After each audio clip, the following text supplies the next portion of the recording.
Muito bem, hoje nós celebramos o Dia da Reforma Protestante. 504 anos da Reforma, movimento reformista protestante em 1517, que a partir desse ano atingiu uma grande, um grande vasto território, enormidade de pessoas. Nós damos graças a Deus pela vida de tantos que estiveram a levar o anúncio do Evangelho. Uma época muito difícil da, da vida, a Europa com uma série de problemas graves, a Igreja Católica Romana medieval vivia o seu poderio em colocar os países por ela dominados pela sua política e pela sua religiosidade, de modo que todos deviam ter um só pensamento e, e isso era muito mal. Então, hoje nós vamos falar um pouco sobre reforma. Você está convidado para nos acompanhar aqui. Nós somos os cristãos presbiterianos da Covilha. Sem que nos esqueçamos, devemos buscar a Deus pedindo que Ele, através do seu Espírito Santo, nos faça abrir os olhos espirituais da nossa vida, destampar os nossos ouvidos também, para que possamos reter aquilo que o Espírito Santo assim deseja para a nossa vida.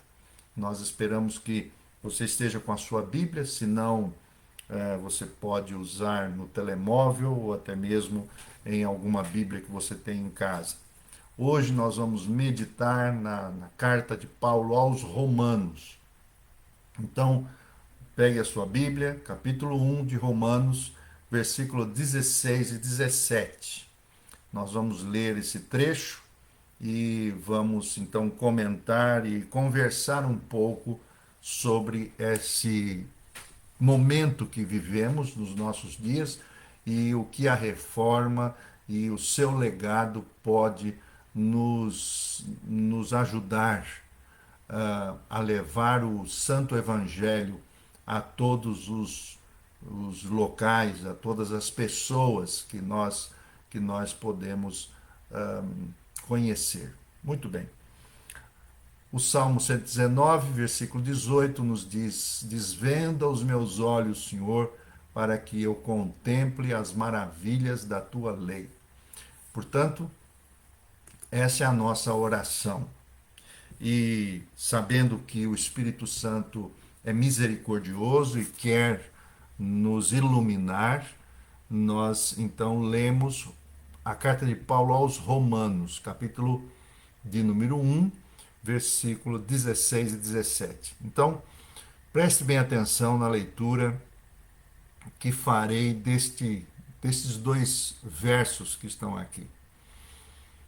E ele nos diz assim: Não me envergonho do Evangelho, ele é o poder de Deus para a salvação de todos os que creem, primeiro os judeus e também não judeus.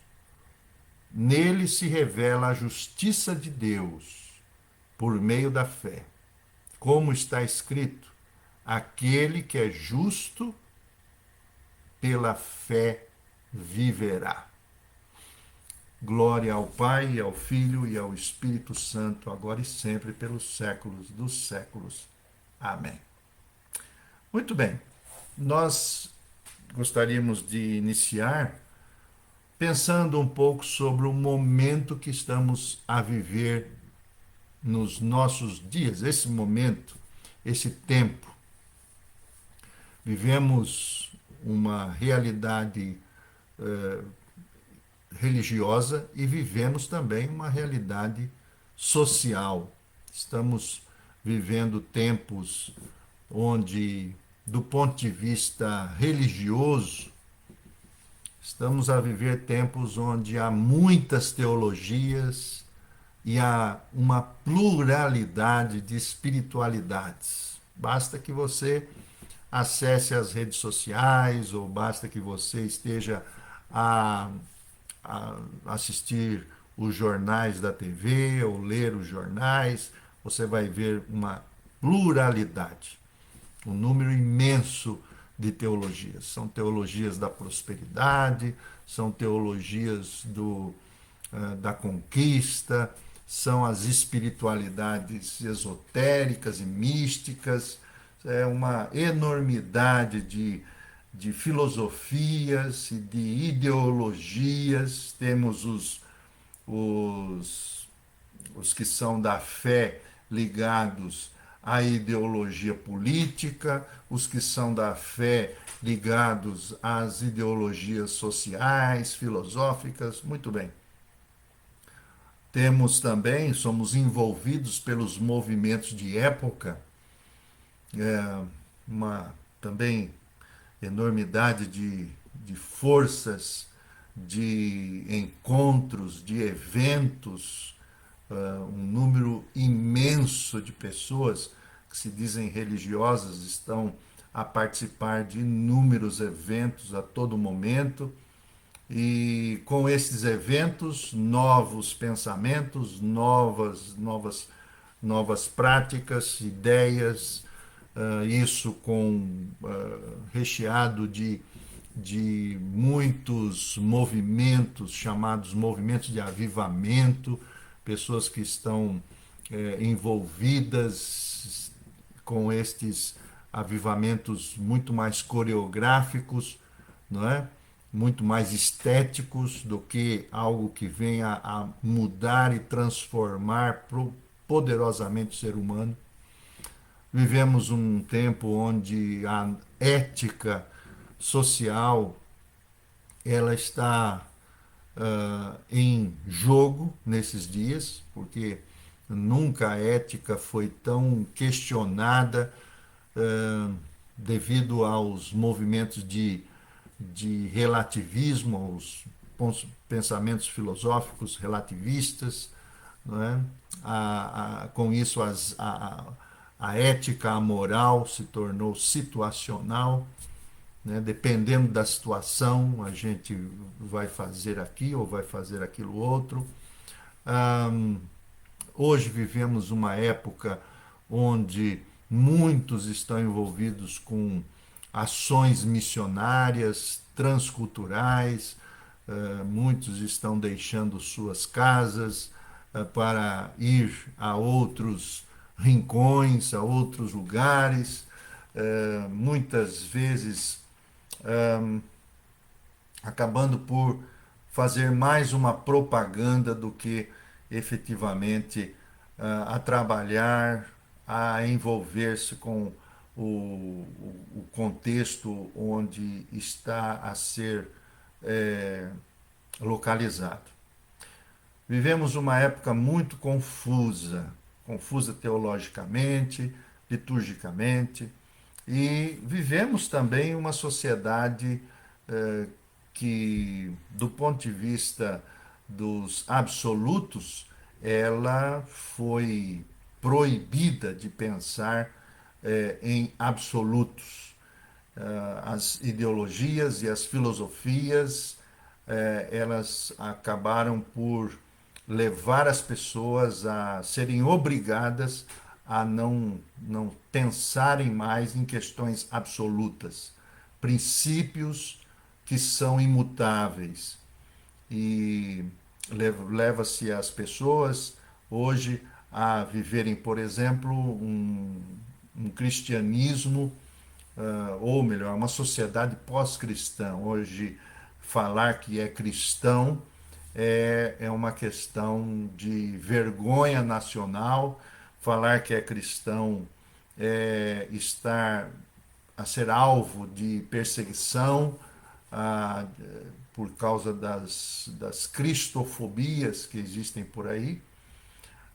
vivemos então essa sociedade, uma sociedade extremamente confusa, muito diferente da sociedade que viveu Martinho Lutero.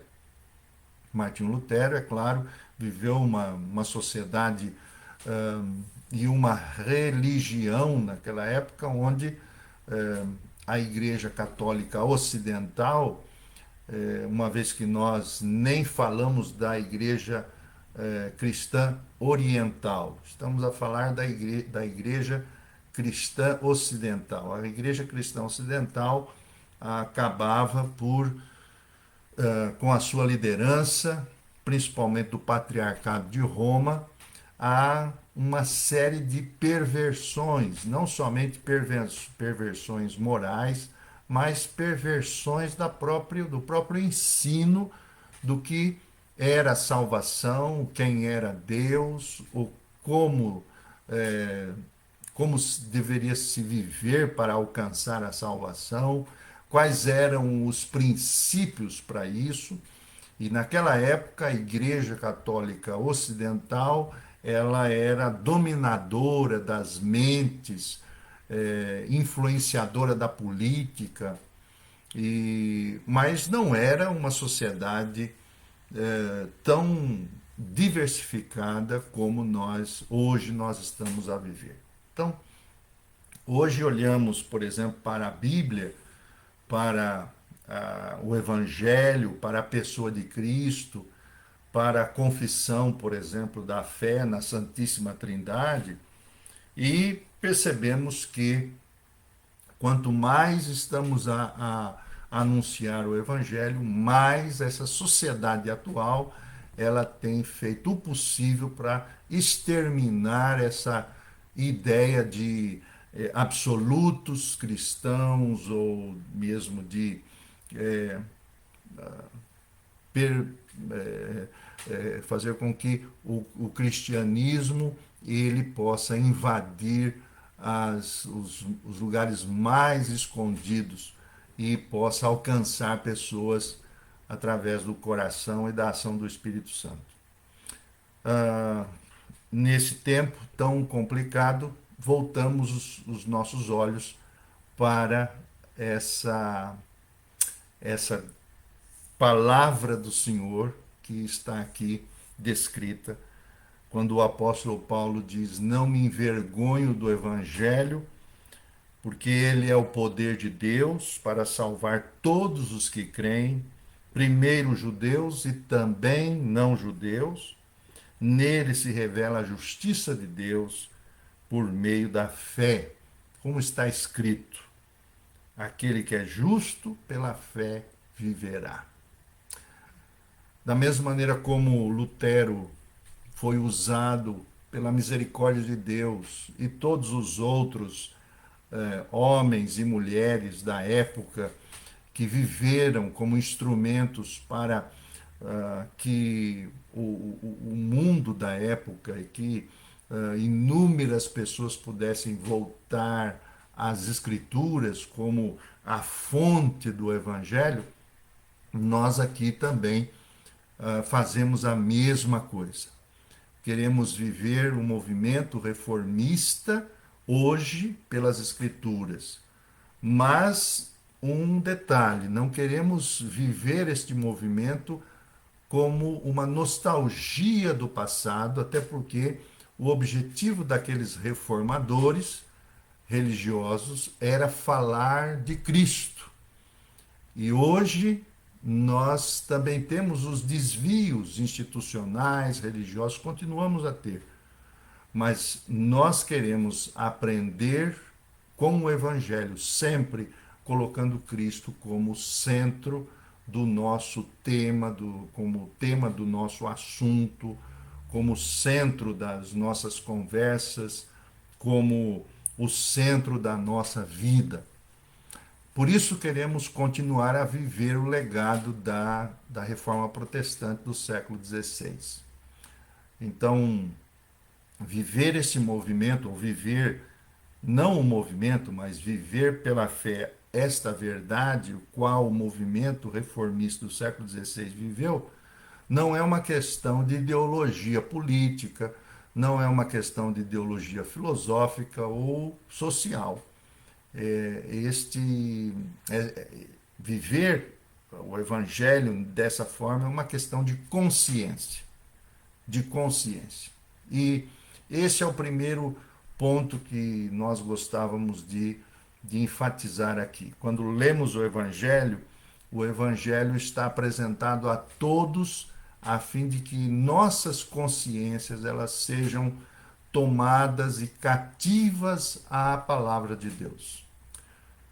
Na dieta de Worms, o monge Martinho Lutero, que foi chamado pela igreja daquela época, a igreja medieval católica ocidental, a se defender dos seus escritos e dos seus pensamentos, sua própria teologia e espiritualidade, Martinho Lutero deixou cravado na história uma frase, a qual eu quero citar aqui para você que segue esse momento aqui na nossa transmissão. Diz assim, Martinho Lutero disse assim: a menos que vocês provem para mim, pela escritura e pela razão, que eu estou enganado, porque Lutero foi chamado a negar todos os seus escritos, ele continua dizendo: eu não posso e não me retratarei. Minha consciência está cativa à palavra de Deus. Ir contra a minha consciência não é nem correto, nem seguro. Aqui permaneço eu. Não há nada mais que eu possa fazer. Que Deus me ajude. Amém. A ênfase de Lutero naquele momento, e que justamente é também um elemento fundamental na vida, no sentido de que cada um de nós possamos conhecer a Deus como ele quer ser conhecido, tem a ver com a nossa consciência. E ninguém pode ir contra a nossa consciência. E muito mais quando ela é cativa pela palavra de Deus. Por isso, queremos dizer que viver este evangelho, o qual o apóstolo Paulo dizia, ele dizia: não me envergonho do evangelho, porque é o poder de Deus para a salvação de todo aquele que crê, significa que nós estamos falando de consciência. E consciência que é cativa a esta palavra de Deus, que é a verdade. Outra questão também é que essa consciência ela não teria razão nenhuma de ser cativa pela palavra de Deus se ela não fosse a palavra que revela o sentido da vida, que nós chamamos de Jesus Cristo. Então, quando falamos de consciência, estamos a falar de uma consciência em relação a uma verdade. A nossa consciência não pode ser escravizada, nem oprimida, nem influenciada, senão pela própria palavra de Deus, através da verdade que é Cristo. Quero lembrar, por exemplo, que Jesus comentou e falou, ensinou aos seus discípulos, em João capítulo 14, versículo 6, quando um dos seus discípulos pediu que ele pudesse mostrar o caminho para o Pai. E o Senhor Jesus, nessa frase tão conhecida, ele chega a dizer: porque eu sou o caminho e a verdade e a vida, ninguém vem ao Pai senão por mim. Perceba que quando Jesus disse eu sou o caminho e a verdade e a vida, ele não disse eu sou um caminho ou uma verdade ou uma vida. Ele não coloca aqui, e o próprio texto bíblico de João, ele não coloca, João quando escreve, ele não coloca uma vida, um caminho, uma verdade, como se houvesse duas ou três ou algumas verdades. Ele diz: Eu sou a verdade. E ninguém pode vir a mim, não é? Se o Pai não o trouxer. Em outro momento ele diz isso. A verdade mesmo é que a nossa consciência só pode ter um caminho para Deus através de Cristo, porque Ele é a verdade. Cristo, uma pessoa, porque verdade não é apenas aquilo que nós trazemos ao significado da nossa consciência, verdade como uma tese, mas verdade como uma pessoa. Quem quer conhecer a verdade tem que passar incrivelmente pela experiência de conhecer Cristo. Cristo não é um assentimento intelectual. Cristo não é um homem que veio no passado, mas Cristo é a verdade plena no seu sentido de que ele é o Deus homem e aquele que revela a própria mensagem de Deus até nós.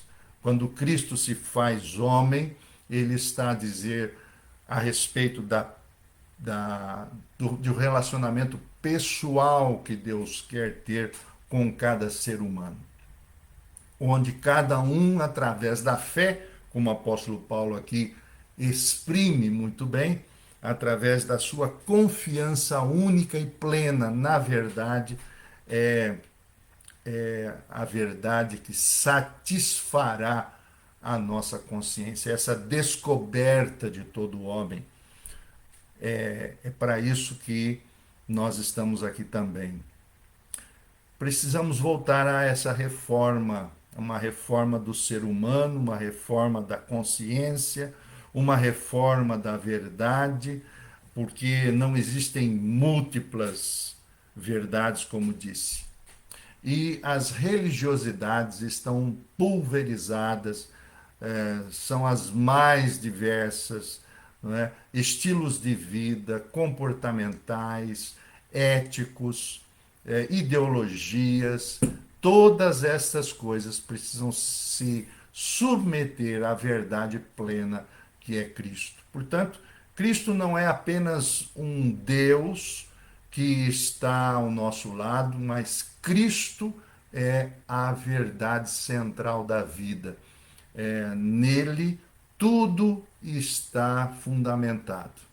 Por isso que o apóstolo Paulo, aos Efésios, capítulo 1, versículo 10, chega a dizer que o propósito de Deus, o Deus soberano, o Deus Pai, fez na plenitude dos tempos, de fazer convergir em Cristo todas as coisas, tanto as do céu como as da terra. Cristo é pleno, e esta é a grande verdade que o Evangelho de Jesus anuncia. E nossas consciências precisam ser cativas por essa palavra poderosa. Quando isso não acontece, nós precisamos ser remodelados. Talvez essa palavra caia melhor na nossa comunicação aqui em Portugal. Não reformados, porque reformar-se é outra coisa, não é? Mas quando percebemos que estamos longe de Deus, percebemos que instituições estão longe de Deus, que milhares de pessoas estão longe de Deus, elas precisam ser remodeladas, reconfiguradas. É, e é interessante que um teólogo chamado Michael Horton, ele tem uma frase bem interessante sobre isso. Eu quero ler para você aqui, preste bem atenção. Ele diz assim: reforma é a descoberta da verdade bíblica que conduz à purificação da teologia. Ela envolve a redescoberta da Bíblia como o juiz e o guia de todo pensamento e ação. Ela corrige os erros de interpretação, ela dá precisão, coerência e coragem para a confissão doutrinária da fé apostólica. Ela dá forma e energia a adoração corporativa do Deus triuno. Então a reforma é importante. E todas as vezes que nós estamos a perceber que não só a sociedade, mas a igreja também corre por um caminho onde a verdade de Cristo não se faz presente, ela precisa de uma reforma. Precisamos de uma reforma espiritual todas as vezes que nos desviamos do centro que é Cristo. Quando recheamos a nossa espiritualidade com outros elementos que não seja a pessoa de nosso Senhor Jesus Cristo. Por isso a reforma do século XVI, ela vai restabelecer o compromisso fundamental com alguns elementos da própria vida de Cristo. Não só da vida de Cristo, mas também do ensino apostólico, até porque naquela época o ensino apostólico estava contaminado por uma série de outros elementos que fazia com que este ensino fosse um prejuízo muito mais do que um meio de guardar a nossa salvação, de receber a salvação eterna de Deus e o relacionamento com este Deus pessoal e poderoso. Então, quais são estes elementos? Primeiro, a reforma religiosa do século XVI, ela buscou enfatizar algumas palavras em latim, porque naquela época tudo era escrito e todas as teses eram escritas em latim. E uma dessas frases é sola fide, quer dizer em português só a fé. Por que só a fé? Porque é justamente o único meio fundamental pela qual qualquer ser humano pode viver um relacionamento com Deus. Fé significa confiança. Fé significa convicção de coisas que ainda não se viram e nem eventos que aconteceram. Mas fé, no seu sentido puro, significa confiança. Só a fé em Cristo, só a fé em Deus, e só a fé pode salvar. À época de Lutero, outros elementos que faziam parte, dizia a Igreja Católica Ocidental, ela dizia não só a fé, mas a compra do perdão de Deus através dos méritos, das obras, as obras, e especialmente naquela época, Roma estava a fazer uma grande construção da Catedral de São Pedro e por isso exigia a ajuda de todas as populações e na verdade a, a, o Papa acabou por usar um número imenso de bispos e padres que pudessem vender as indulgências, vender o perdão de Deus. Dizia, por exemplo, um destes bispos, chamado Tetzel, de que quando, por exemplo, uma moeda de alguém batesse no fundo do cofre, a sua alma estava a passar do inferno para o céu, quando uma moeda tilintava no fundo do cofre. E os reformadores disseram só a fé, não a compra de indulgências, não os méritos, não a troca, não a negociata com Deus, mas só a fé, não são as obras que nos salvam. Este foi o grande e primeiro passo para que a reforma pudesse anunciar esse grande lema: só a fé. Só o homem, através da sua fé, poderia viver. É justamente isso que as Escrituras nos dizem, como nós acabamos de ler aqui em Romanos 1,16. Segundo lema era sola gracia, sola gracia, só a graça. Para que pudéssemos ser salvos, só a graça de Deus. O que é graça? Um dos textos fundamentais para que possamos perceber essa nossa relação de Deus com a graça, tudo vem de Deus, nada vem de nós.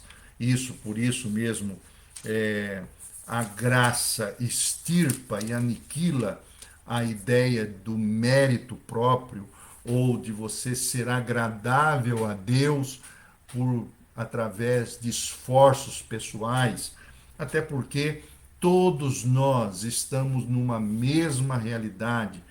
Diz o texto bíblico de Romanos 3:23 que todos pecaram, todos são pecadores e destituídos estão da glória de Deus, carecem da glória de Deus. E só a graça, o favor imerecido de Deus é que pode salvar o ser humano, levá-lo a um relacionamento profundo com. Só a graça pode conquistar o coração de alguém e só a graça pode fazê-lo viver eternamente. Aos Efésios, Paulo dizia no capítulo 2, no versículo 8, ele diz assim: porque é pela graça que estão salvos, mediante a fé. E isto não é mérito vosso, é dom de Deus. Não vem das obras, para que ninguém se glorie, pois somos obra das suas mãos, criados em Cristo Jesus para vivermos na prática das boas obras, as quais Deus de antemão preparou para nós. As obras, elas são consequência desta graça, consequência desta fé e não uma causa. Nós vivemos por graça, pelo favor imerecido de Deus. E esta é uma grande verdade que a reforma veio enaltecer. O terceiro lema pela qual nós também nos lembramos aqui no dia de hoje é que eh, os reformadores diziam sola scriptura, em latim, só a escritura, somente a escritura sagrada. Uma vez que a religiosidade católico-romana ocidental da época possuía uma série de questões que envolviam não só a escritura, até porque a escritura na época estava escondida e só a igreja podia ter o aval, ou se dizia com o aval de informar os homens qual era a vontade de Deus. E aí, o que fez o movimento reformista do século XVI? O movimento reformista fez com que todas as pessoas, e defendesse esse lema, todas as pessoas poderiam ter acesso ao livre exame das Escrituras. Perceba que eu falei livre exame das Escrituras. Todos podem e devem ter acesso à revelação de Deus. Isso não é ter acesso à revelação de Deus não é um privilégio somente da igreja ou de uma igreja institucional. Todos devem ter acesso. Ora, então, esse foi um direito conquistado, porque ao mesmo tempo que Lutero começou a escrever, e também inúmeros outros estavam a escrever sobre essa necessidade do evangelho ser divulgado através das escrituras, nós percebemos que foi providencial que naquela época surgisse também a imprensa. E com a imprensa, agora todos podiam ter acesso livre ao exame das Escrituras. Outro lema, o quarto lema, era solo Christus. Por que a palavra solo Christus ou solus Christus era justamente só Cristo, somente Cristo, e Ele é o único que pode salvar. Ele é o único redentor. O apóstolo Paulo diz em 2 a Timóteo, capítulo 2, versículo 5, que só há um mediador entre Deus e os homens, Cristo Jesus, homem. E ele foi o nosso sacerdócio, o nosso sacrifício e o nosso sacerdote. Foi aquele que levou e se entregou por nós, morrendo na cruz, para nos substituir, receber todas as nossas injustiças e, ao final, ressuscitar a fim de que nos mostrar que há esperança, porque todos nós com ele ressuscitaremos em corpo, uma vez que estamos vivos na alma. Só Cristo pode trazer ao ser humano a verdade que é dada de graça e recebida pela fé. E o último lema da própria reforma protestante foi Soli Deo Gloria. O que quer dizer isso? Somente a Deus a glória. Uma vez que naquela época a igreja estava saturada de tanta opulência, de tanta ostentação, e o evangelho de nosso Senhor Jesus Cristo é um evangelho simples, para os simples, para que vivamos vidas simples e Deus seja glorificado. Deus, quando é glorificado, ele é o único a quem deve ser o centro de toda a nossa atenção, de toda a nossa vida, de todas os nossos planos, a nossa preocupação, os nossos projetos de vida. Só a Deus a glória. E só Deus verdadeiramente pode ser glorificado neste amplo e projeto da obra eterna dele. A reforma veio restabelecer o compromisso com esses lemas. E nós hoje precisamos urgentemente de uma redescoberta. Precisamos redescobrir a verdade. Até porque inúmeros e imensas denominações, igrejas, religiões, elas estão preocupadas com colocar o homem no centro das nossos cultos.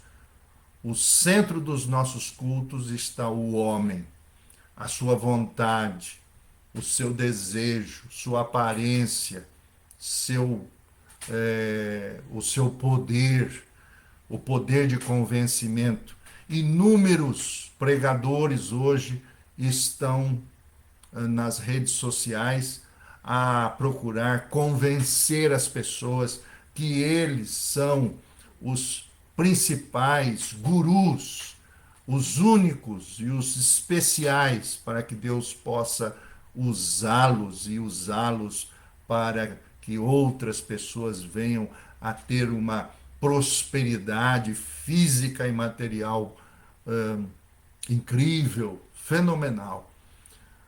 Nós precisamos redescobrir a verdade como uma pessoa, e quando descobrimos essa verdade como pessoa, que é Jesus, nós acabamos de colocar o ser humano no seu devido lugar.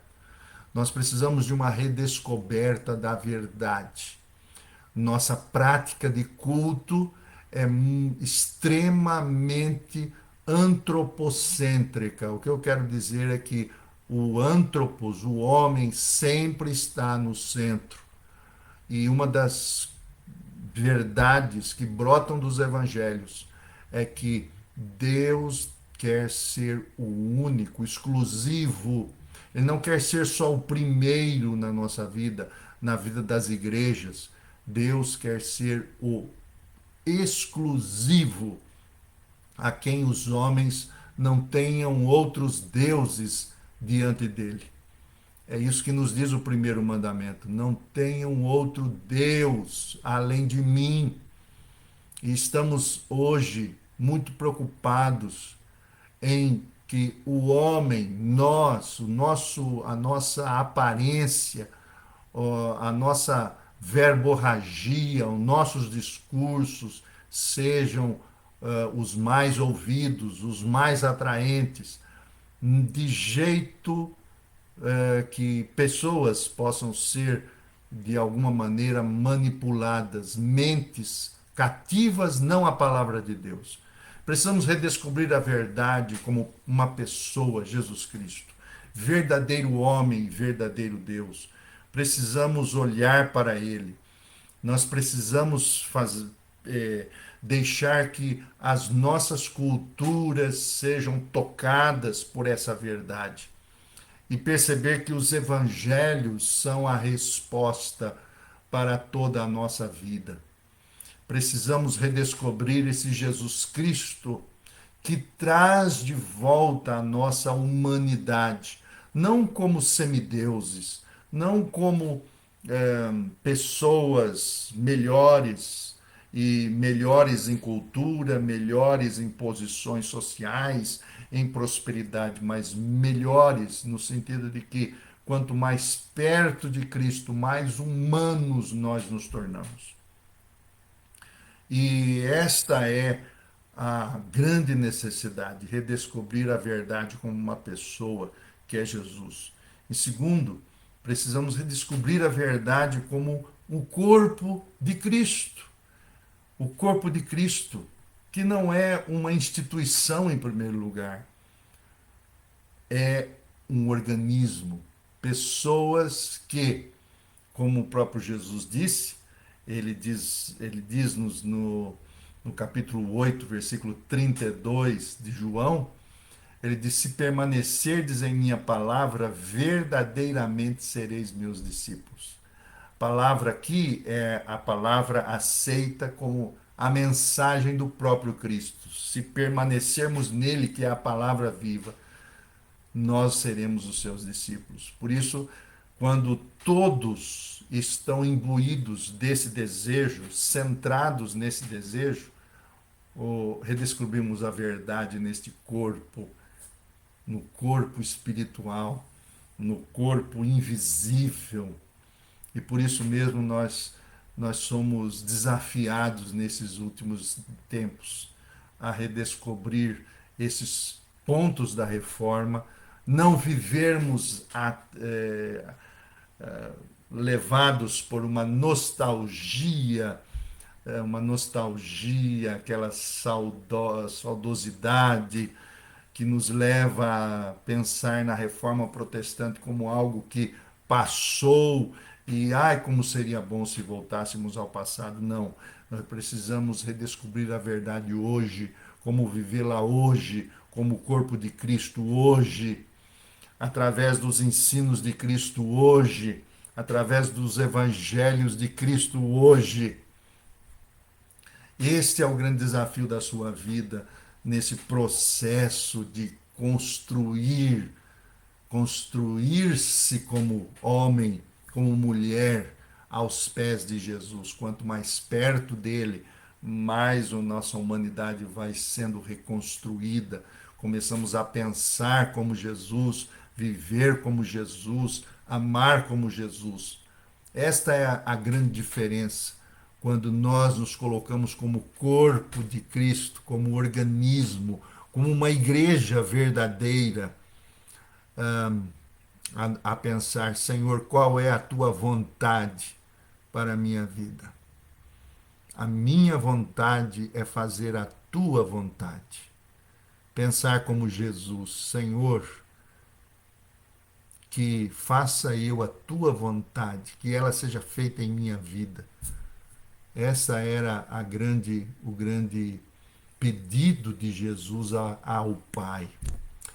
E em terceiro lugar, precisamos redescobrir a prática de fazer discípulos. A nossa missão, o Senhor Jesus disse: se permanecerdes em minha palavra, sereis meus discípulos. O que nós carecemos é de não pensarmos em Cristo como ou na Bíblia como apenas um conhecimento racional ou racionalista. Racional sim, mas racionalista é o grande problema. O grave erro é que nós precisamos experimentar esta palavra em nossa vida. Isso não é uma tese de doutorado nem de mestrado. Isso não pode ser um conceito racionalista, como disse, isso precisa ser experimentado. Precisamos permanecer na palavra de Jesus. E fazer discípulos. E transferir isso para os outros.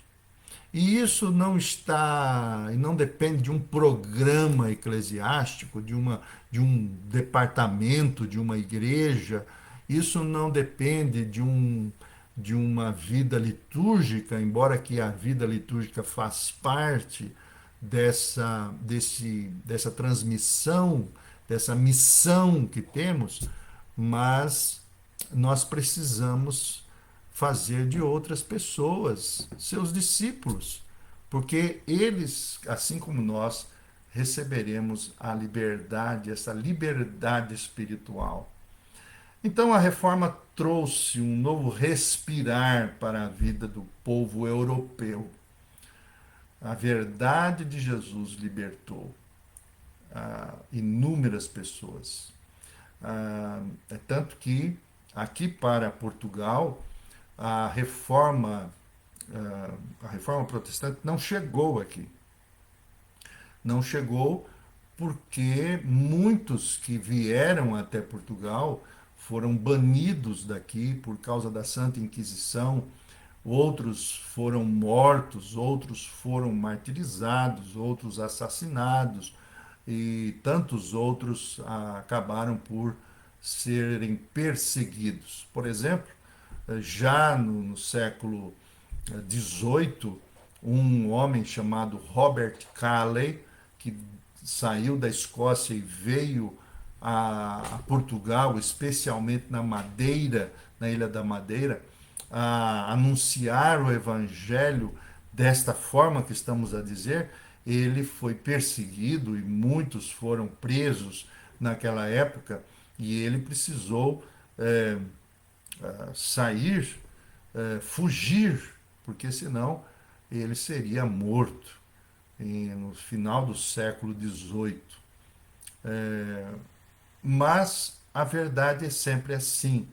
Ela será sempre perseguida, mas ela nunca poderá ser abafada.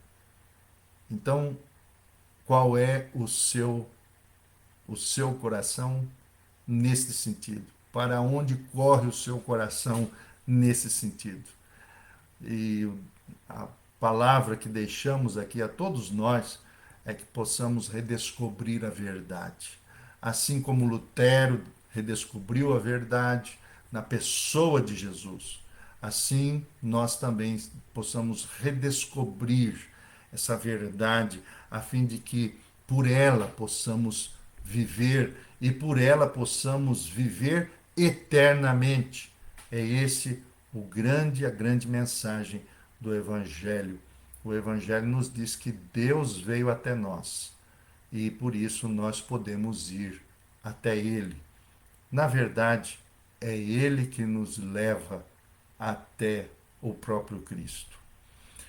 Ficamos por aqui hoje. Esperamos que estes pensamentos e estas informações, não só informações, mas estas verdades que foram eximidas aqui, possam de alguma maneira alcançar o nosso coração, o meu coração, o teu coração.